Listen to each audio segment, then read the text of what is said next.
সংসদ সদস্য বলল স্পেকুলেটিভ মানে নাকি ফটকা, তাহলে ফ্রড মানে কি? স্পেকুলেটিভ মানে যদি ফটকা হয়ে থাকে তাহলে what is the meaning of fraud?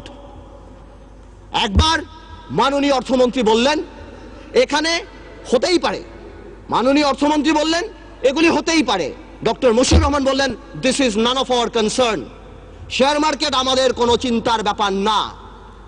সরকারের তরফ থেকে তা বলা হলো এতে বিরোধী দল দায়ী। মাননীয় স্পিকার, এই কথাগুলি শেয়ার মার্কেটকে অ্যাগ্রাভেট করেছে। তারা ট্রান্সফর্মার লাগিয়েছে, রেগুলেটর লাগিয়েছে, এটা লাগিয়েছে, ওটিয়ে লাগিয়েছে, কোনো লাভ নাই। তারা ডেকে এনে মানুষকে ইনভেস্ট করেছে। 30 থেকে 40 হাজার কোটি টাকা বিদেশে চলে গেছে। মাননীয় স্পিকার, মাননীয় স্পিকার, গত 2 বছরে 12 লক্ষ বিও অ্যাকাউন্ট হয়েছে।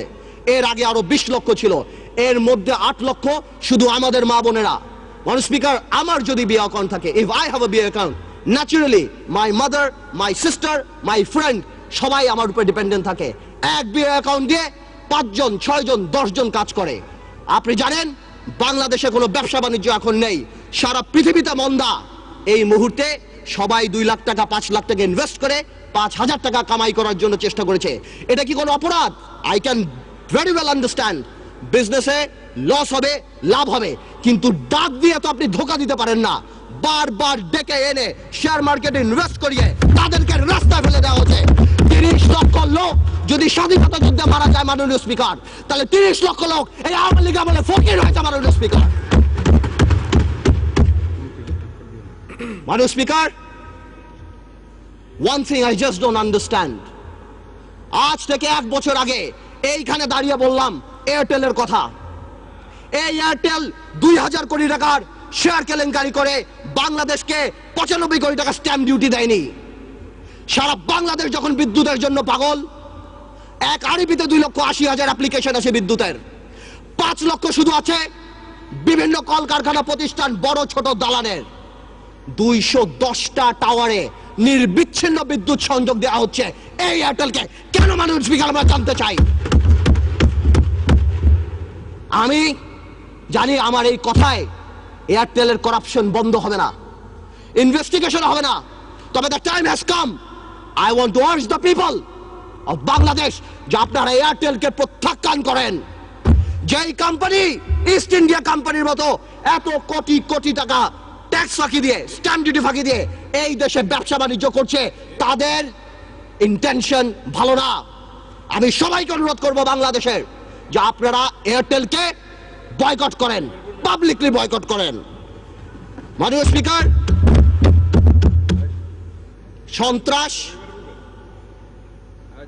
সন্ত্রাস আর পাওয়ার প্ল্যান্ট, একটা কথা আমি শুধু বলবো। একজন মাননীয় সংসদ সদস্য বললেন ইলেকট্রিসিটিতে নাকি দেশ প্রেগনেন্ট হয়ে গেছেন।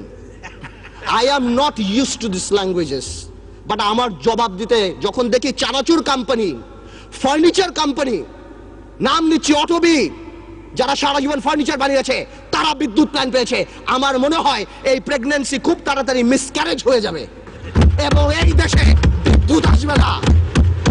আমরা চাই, আমরা দেখতে চাই যাতে বিদ্যুৎ আসুক। আমি যদি দেখি গাধাকে দিয়ে ঘোড়ার রেস দৌড়ানো হচ্ছে, আমি জানি এই গাধা গন্তব্যে কোনোদিন পৌঁছাবে না। মাননীয় স্পিকার, ডক্টর ইউনূসকে নিয়ে কিছু কথা না বললেই নয়।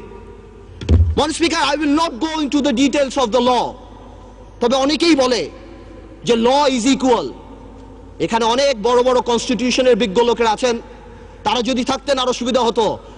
মাননীয় স্পিকার, যদিও পার্লামেন্ট বলে, সংবিধান বলে ল ইজ ইকুয়াল, বাট বাস্তবে কিন্তু ল ইজ নট ইকুয়াল। 111-এ দেখেছি অনেক বড় বড় নেতাদেরকে 20 সেলে রাখা হয়েছে, কিন্তু 2 নেত্রীর জন্য আলাদা জেলখানা রাখা হয়েছে। এই পার্লামেন্টে আমি যা বলবো দ্যাট ইজ ইমিউন। ডিপ্লোম্যাটরা অনেক কিছু করে, ইমিউনিটি আছে। কিছু কিছু ক্ষেত্রে কিছু কিছু স্পেশাল মানুষের জন্য ল একটু কার্ভ করে যেতে পারে। Doctor Yunus, I can very well understand 65 বা 70 ইয়ার্স ওল্ড, বাট 80 বছরের রাষ্ট্রপতি যদি এত বড় বক্তব্য লিখতে পারে, 75 বা 70 বছরের ডক্টর ইউনূস আমি মনে করি গ্রামীণ ব্যাংকের এমডি পদে ভালোভাবেই থাকতে পারত। মাননীয় স্পিকার, ডক্টর ইউনূস বাংলাদেশের সম্পদ না পৃথিবীর সম্পদ। আমি দেখেছি আমাদের মাননীয় পররাষ্ট্রমন্ত্রী বলেছেন this will not effect our relationship বহির্বিশ্বের সাথে আমাদের সম্পর্কে। ঠিক তার পরের দিনই জন কেরি বলেছেন উই আর কনসার্নড। 23 জন কংগ্রেসম্যান বলেছেন উই আর কনসার্নড। বহির্বিশ্ব ফোন উঠে ঝগড়া করবে না, এটা তাদের diplomatic language, that we are concerned, we are looking into the matter. Doctor Yunus আমাদের মতো না।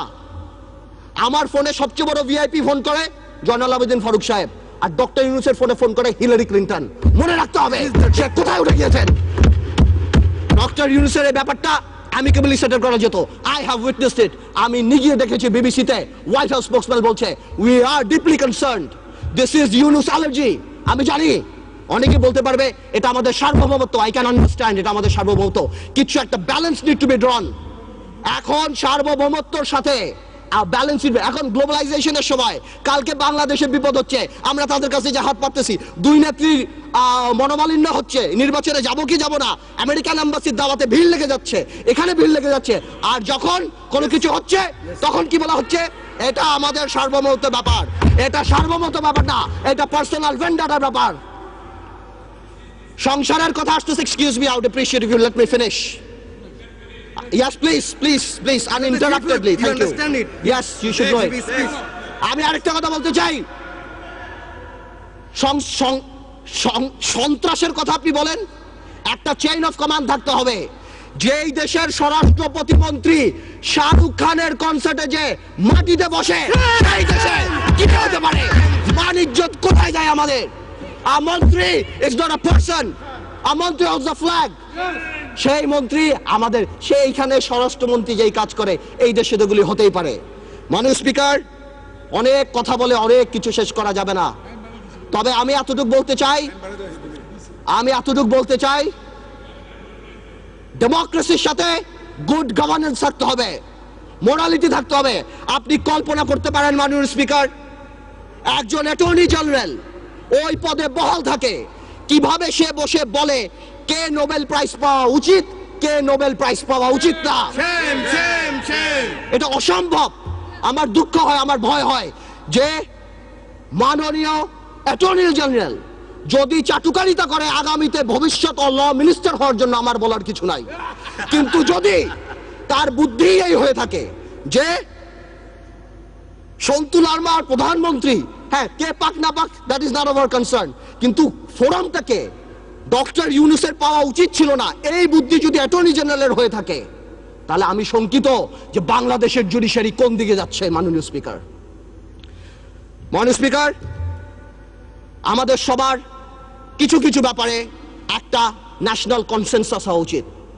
নতুন প্রজন্মের রাজনীতিবিদ হিসাবে আমি এতটুকু ক্লিয়ার করে বলতে চাই, শেয়ার মার্কেট আওয়ামী লীগ বা বিএনপির প্রবলেম না। আমরা চাই এটা খোলাসা হোক। কেন এতদিন রিপোর্ট আসছে না আমরা জানতে চাই। যারা সেলফ ডিক্লেয়ার্ড ব্যাংকরাপ্ট ছিল তারা কিভাবে 30-40 হাজার কোটি টাকা আছে। আমাদের টেলিফোন যদি ট্যাপ করা হয় আমরা জানতে চাই সেই দরবেশা সেই মুরিদদের টেলিফোন কেন ট্যাপ করা হয় না, আমরা জানতে পাই ফোনগুলি কোথায় যায়। এবং আপনি সমন্বয়হীনতার ব্যাপার দেখেন, সরকার যখন বলে ডাইরেক্টলি এর মধ্যে বিরোধী দল ইনভলভ, ঠিক সেই মুহূর্তে আমাদের মোস্তফা কামাল সাহেব যে অর্থনীতি মন্ত্রণালয়ের সংসদীয় কমিটির চেয়ারম্যান, সে ডাইরেক্টলি বলে আমার কাছে তেমন কোনো ইনফরমেশন নাই, আমি তো জানি না। What a mockery! এটা প্রধানমন্ত্রী রাজনৈতিক স্টেটমেন্ট দিয়েছে, উনি ইনফরমেশন দিবে কিভাবে? মাননীয় স্পিকার, প্রথম আলোতে দেখলাম ওনার কোম্পানির 10 টাকা শেয়ার নাকি 290 টাকা হয়েছে। উনি মাশাআল্লাহ 1200 কোটি টাকা কামিয়েছেন, আলহামদুলিল্লাহ। এই টাকা দিয়ে করবে কি? 1200 কোটি টাকা দিয়ে বানিয়েছেন। এই সমন্বয়হীনতার অভাব, বারবার যে কোনো কাজে ডিউ ডিলিজেন্স ছাড়া বিরোধী দলের উপরে আঙ্গুল উঠিয়ে দেওয়া, আর শুধুমাত্র বলা এখানে করাপশন, হাজার হাজার। আজকে শেয়ার মার্কেট আবার ফল করেছে, ডেকে এনে ফল করায়। মাননীয় স্পিকার, আমি আরেকটু সময় নেব, আমার এলাকা নিয়ে কিছু কথা না বললেই না। মাননীয় স্পিকার, আমার ভোলা নিয়ে আমি এর আগেও বলেছি, আপনাকে 2 মিনিট সময় বাড়িয়ে দেওয়া হয়েছে, বলুন। থ্যাংক ইউ মাননীয় স্পিকার। আমার ভোলা নিয়ে আমি কিছু কথা বলিনি। আমার ভোলার নদী ভাঙনের একটা বিরাট প্রবলেম দেখা যাচ্ছে মাননীয় স্পিকার। আমি দেখছি আমাদের 15 কোটি টাকা অফকোর্স ফান্ড দিয়েছে এলজিইডি মন্ত্রণালয়, অন্যভাবে কিছু কাজ হচ্ছে, কিন্তু এই কাজ করে কোনো লাভ হবে না। আমার ভোলা ইভেনচুয়ালি থাকবে না। আমি আপনার সাথে কথা বলছি, এই মুহূর্তে ভোলা 5 ফিট 10 ফিট ভেঙে গেছে। আজকে যদি এখানে মাননীয় সংসদ সদস্য তোফায়েল আহমেদ স্যার থাকতেন, অবশ্যই সে আমার সাথে একমত হতেন। আমাদের সবার দায়িত্ব ভোলার জন্য কিছু কাজ করা। ভোলাতে অনেক ইনফ্রাস্ট্রাকচার আছে, ভোলাতে অনেক গ্যাস আছে, অনেক অপরচুনিটি আছে কাজ করার। আমি আপনার মাধ্যমে সরকারের কাছে অনুরোধ করতে চাই যে আমাদের ভোলাকে বাঁচানো উচিত, নদী ভাঙন নিয়ে কিছু কাজ করা উচিত। আমি আরেকটু অল্প সময় নেব মাননীয় স্পিকার। ন্যাশনাল কনসেনসাস বা একটা ন্যাশনাল ফোরাম, এই ব্যাপারে আমি যে কথা বলছিলাম, আমরা নতুন প্রজন্ম দেখতে চাই মাননীয় স্পিকার। কিছু কিছু ক্ষেত্রে কিছু কিছু কালপিট, আপনারা যদি সরকার দলীয় সংসদ সদস্য যদি মনে করে যে আমাদের দুই একজনের নাম বলে, হাওয়া ভবনের নাম বলে এগুলি তারা পার পেয়ে যাবে না। একটা হাওয়া ভবন যদি থেকে থাকে, এই আমলে শত শত মুশকিল আহসান সেন্টার বের হয়েছে মাননীয় স্পিকার। আপনি যদি সেখানে যান, আপনার মুশকিল আসান হয়ে যাবে মাননীয় স্পিকার। আপনি দরবেশের মুরিদ হবেন, আপনাকে ভূ দিবে, 2000 কোটি টাকা মালিক হয়ে যাবেন। শত শত লোকসানের কোম্পানি, জিএমজির মতো কোম্পানি, ওয়েস্টিনের মতো কোম্পানি আপনি নিয়ে যাবেন 20 কোটি টাকাকে বিলিং ভ্যালুতে বড় করে আপনি শেষ করে দিবেন। আপনি হঠাৎ রাতারাতি 40 কোটি টাকার মালিক হয়ে যাবেন। সর্বশেষ আমি একটা কথা বলবো, আমি সরকারকে আন্তরিকভাবে ধন্যবাদ জানাই যে সরকার এই দরবেশ বাবাকে বাংলাদেশের অর্থমন্ত্রী বানায় নাই। যদি বানাতো, দেশটার প্লেসমেন্ট শেয়ার বের করে, দেশটার বুক ভ্যালিং বের করে এখন মার্কেটে বিক্রি করে দিত। আপনাকে ধন্যবাদ মাননীয় স্পিকার।